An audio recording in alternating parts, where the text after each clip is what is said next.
Aabot sa 2 milyong bariles ng langis na export ng Iran ang mababawas sa supply sa world market kung magpapatuloy ang pagharang ng Amerika sa Strait of Hormuz. Hindi pa kasama dyan ang oil shipments mula sa iba pang Gulf states. Kaya naman nagbabala ang Iran na posibleng direct military response sa mga barkong militar ng Amerika na haharang sa kanilang mga port.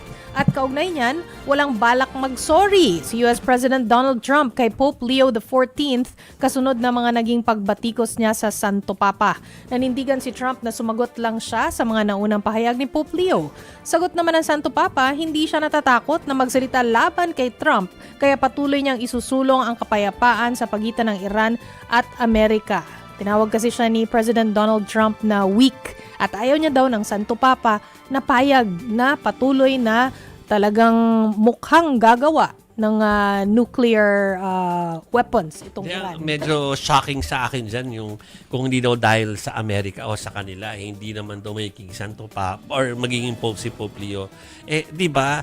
We covered that. Alam natin na may proseso ang Vatican. Hindi naman yan dahil sa Amerikano ka. O kaya ay kung meron nag-lobby sa'yo na taga-Amerika para maging ikaw yung Pope.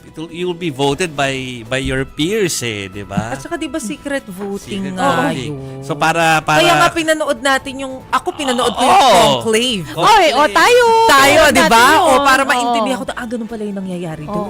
Yes. O, di ba? Secret voting nga siya. Para naman akuin na dahil Amerikano, kaya nanalo. Hindi naman sa ganun po, Mr.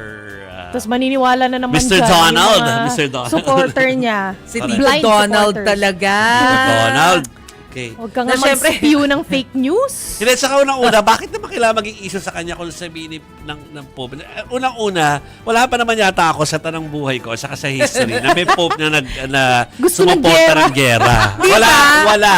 Di ba? Ano bang gusto niya sabihin ni Pope Leo? Uy, very good. Good job, good job. Pinatake mo yung Iran. Correct. Ganun ba Sure, hindi, dapat? di ba? Parang ano ba, expected yun.